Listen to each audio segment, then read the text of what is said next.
एक किसान था। वह एक बड़े से खेत में खेती किया करता था।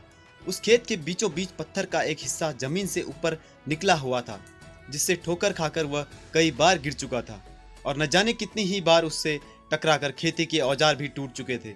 रोजाना की तरह आज भी वह सुबह सुबह खेती करने पहुंचा, पर जो सालों से होता आ रहा था एक वही हुआ। एक बार फिर किसान का हल पत्थर से टकराकर टूट गया।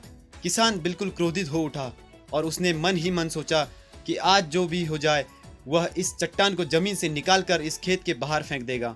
वह तुरंत भागा और गांव से 4-5 लोगों को बुला लाया और सभी को लेकर वह उस पत्थर के पास पहुंचा। मित्रों, किसान बोला, ये देखो, जमीन से निकले चट्टान के इस हिस्से ने मेरा बहुत नुकसान किया है और आज हम सभी को मिलकर इसे जड़ से निकालना है और खेत के लिए बाहर फेंक देना है। और ऐसा कहते ही वह फावड़े से पत्थर के किनारे वार करने लगा।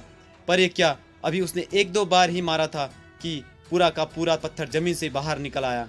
साथ खड़े लोग भी अचरज में पड़ गए और उन्हीं में से एक ने हंसते हुए पूछा, क्यों भाई, तुम तो कहते थे कि तुम्हारे खेत के बीच में एक ही बड़ी सी चट्टान दबी हुई है, पर यह तो एक मामूली सा पत्थर निकला।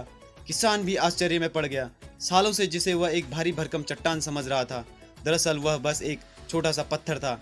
उसे पछतावा हुआ कि काश उसने पहले ही इसे निकालने का प्रयास किया होता, तो ना उसे इतना नुकसान उठाना पड़ता और ना ही दोस्तों के सामने उसका मजाक बनता। फ्रेंड्स, इस किसान की तरह ही हम भी कई बार जिंदगी में आने वाली छोटी छोटी बाधाओं को बहुत बड़ा समझ लेते हैं और उनसे निपटने की बजाय तकलीफ उठाते रहते हैं। ज़रूरत इस बात की है कि हम बिना समय गंवाएं उन मुसीबतों से लड़ें, और जब हम ऐसा करेंगे तो कुछ ही समय में चट्टान से दिखने वाली समस्या एक छोटे से पत्थर के समान दिखने लगेगी, जिसे हम आसानी से ठोकर मारकर आगे बढ़ सकते हैं। तो मिलते हैं दोस्तों नेक्स्ट वीडियो में, तब तक के लिए धन्यवाद।